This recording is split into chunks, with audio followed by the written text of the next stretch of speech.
Bitter criticism. Al Jazeera reading some economy. Al Jazeera economy.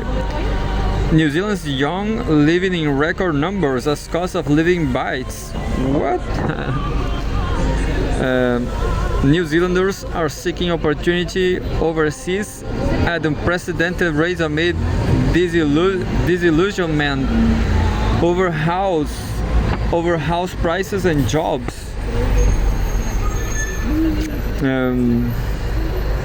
The city skyline of Auckland, New Zealand, not that bad. This is by Pete Mackenzie. September 5, 2024, Wellington, New Zealand. When Jessica Chon started sending our invitations for a recent party to celebrate her and her partner's birthday in Auckland, New Zealand, she realized that few of their closest friends will be able to attend. Few of their closest friends will be able to attend. In the last few months, most of them had moved overseas. Chong's experience reflects a broader trend, despite its international image as a progressive haven. New Zealand is experiencing a record exodus of people amid steep rises in living costs, a scarcity of jobs, and what Chong calls a generally grim atmosphere. Quote, "It just feels a bit empty," Chong, 20 years old, who is herself planning to move to London, told Al Jazeera. Quote, "It will actually be kind of funny. We will move there and be hanging out with people we already know," which is not the point, but will be kind of nice. New Zealander Jessica Chong is planning to move to London for new opportunities. According to provisional figures from Statistics New Zealand, 131,200 people left New Zealand in the year to June 2024, the highest number on record.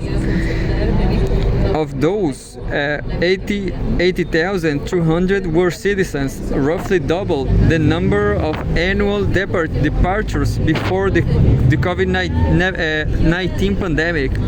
Nearly 40% of those leaving were aged between 18 and 30.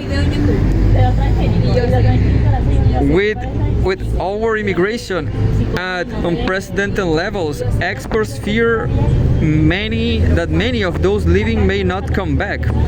Quote, "It's off the charts. We haven't seen this number of New Zealanders leaving before." Brad Olsen, principal economist at Wellington-based consultancy firm Infometrics, told Al Jazeera. New Zealand, one of the world's most isolated and least populous countries, has a long tradition of its citizens temporarily moving abroad for what locals call overseas experiences, most often to the United Kingdom or Australia. Apart from the 5.2 million New Zealanders resident in the country, an estimated 1 million citizens live overseas. When the pandemic hit, more than 50,000 New Zealanders rushed back home, where strict lockdowns and border controls kept the country largely COVID-free for more than a year, winning its plaudits abroad. In recent years, though, New Zealand has struggled economically. In June, the economy returned to growth after twin recessions in the span of 18 months, posting a modest 0.2% quarterly expansion. Unemployment grew to 4.6% in the June quarter, up from 3.6% during the same period in 2023. Wage growth, though ahead of inflation, slowed to 4.1%, down from 4.3% the previous year. For many young New Zealanders, home ownership feels ever out of reach. After several years of declines, house prices are once again rising and remain roughly 7 times higher than the average income, according to Infometrics figures. Overall inflation peaked in 2022 at 7.3%, one of the highest rates in the developed world, and remains well above the central bank's target at 3.3%. As a result, the Reserve Bank of New Zealand rolled out successive hikes in the benchmark interest rate, which peaked at 5.5%. We have a photograph, a view of Auckland in New Zealand's North Island. Quote, is the right medicine, but it makes the economic climate feel very difficult for people, Olsen said. Driven by discontent over the economy, voters in October replaced the progressive Labour-led government with a cost-cutting conservation coalition led by the National Party, headed by former airline executive Christopher Luxon, after the Reserve Bank of New Zealand last month announced a 0.25% interest rate cut. Minister of Finance Nicola Willis expressed hope that the economy was back on track after years of spiraling prices. Quote, New Zealand has been suffering an acute cost of living crisis since the middle of 2021, with weekly food budgets stretched and thin, mortgage repayments high, and confidence in our living rooms, offices, and boardrooms low, Willis said. For many, though, signs of a turnaround are coming too late. More than anywhere elsewhere, those who feel disillusioned are turning to their closest neighbor. In 2023 alone, 44,500 New Zealanders relocated to Australia, according to Statistics New Zealand. The scale of the outflow is particularly concerning to economists like Olsen, who believes it signals that many New Zealanders are making a more permanent shift than the normal overseas experience. Quote, it does highlight that there are wider moves afoot.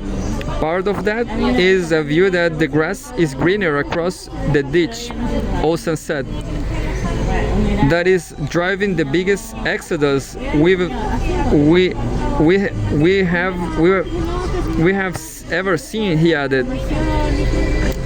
Michaela Young, 27, is among those who have made the move across the Tasman Sea.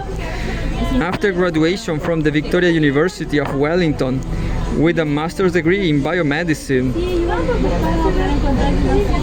Young struggled to find jobs in her industry that pay enough for her to get by. Quote, the cost of living was a huge deal, and it was definitely becoming more rampant, Young told Al Jazeera. Groceries were a bit crazy, she added. We have a photograph. New Zealand Prime Minister Christopher Luxon, National Party, was elected in October 2023. In an analysis earlier this year, World Vision found that the cost of basic food items in New Zealand had jumped by 56% between 2022 and 2023. Young said she was particularly struck by the price changes when she saw a bag of marshmallows on sale at a supermarket for 8 New Zealand dollars, which is $5. In March, Young moved to Melbourne, following the lead of several friends and former housemates. In Australia's second largest city, she found herself surrounded by other New Zealanders. Every Tuesday, she and her friends gather at the local pub for drinks and quiz. They often find themselves hampered by their lack of an Australian teammate, but are occasionally able to win pity from the quiz master, who is also a New Zealander. Mi nombre y apellido es Luis Pinto. Soy comerciante ambulante. Por favor. While Chong and Young both say they eventually expect to return to New Zealand, Olsen fears that all assumptions about reserve migration may no longer hold true. Many New Zealanders who move abroad have traditionally returned home after a few years to be close to family, he said. Quote, but if you haven't got a job and you haven't got an affordable house, then you really start to ask the question, are you better to come back to New Zealand, or are mom and dad better to move wherever you are in the world? Bigger outflows combined with weaker pull factors are when we really start to risk population and innovation into the future, Olsen said. Now, he said, people are living in such large numbers that he is seeing the effects in his own circles. Quote, you seem to either have living parties or invitations to farewell brunches every week, he said. Gracias.